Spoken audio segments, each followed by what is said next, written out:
Merry meet, and welcome to Pagan Information Network. News and notes of interest to pagans from around the world.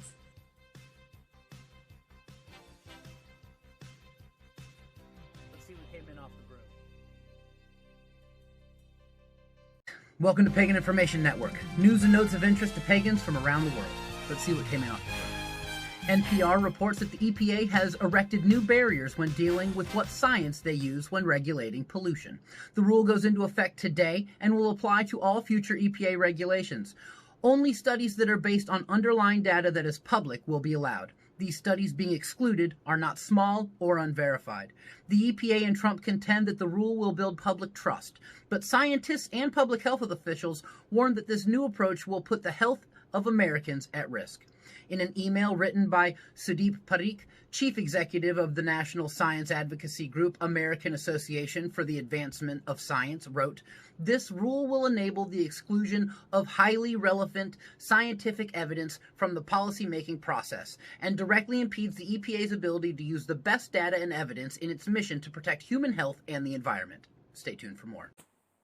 Merry meet! Welcome to Pagan Information Network. News and notes of interest to pagans from around the world. Let's see what came in off the broom. Wanted in Rome reports about La Befana, an Italian Christmas tradition which coincides with the Feast of the Epiphany on January 6th. It is an annual public holiday across Italy.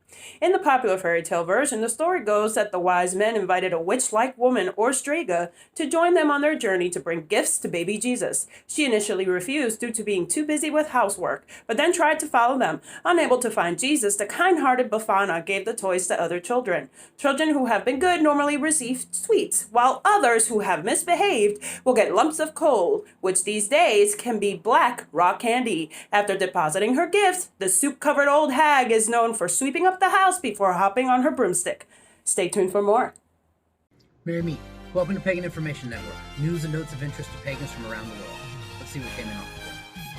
Harrods.com reports that a recently discovered lost workshop making nude female and other figurines centuries after Jews had eschewed polytheism indicate that the Romans repeopled the region after the failed Jewish revolt with pagans from North Syria.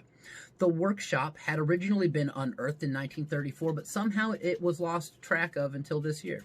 Benjamin Storchin of the Antiquities Authority explains that when archaeologists and an inspector with the Department of Antiquities, Dmitry Baramki, first discovered the studio, GPS was not a thing, and neither, it seems, was meticulous record-keeping.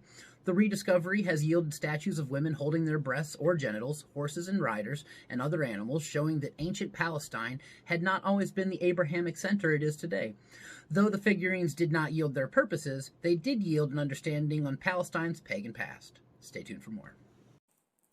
Merry meet! Welcome to Pagan Information Network. News and notes of interest to pagans from around the world. Let's see what came in off the broom. Daily Mail UK reports a large marble slab used by its owner as a step to mount her horse has been revealed to be a rare Roman relic worth £15,000. Cobblesfield House and Broxmore House were both demolished in 1949 after being requisitioned by the Army during World War II, while the house of the Poltons Park was destroyed in a fire in 1963.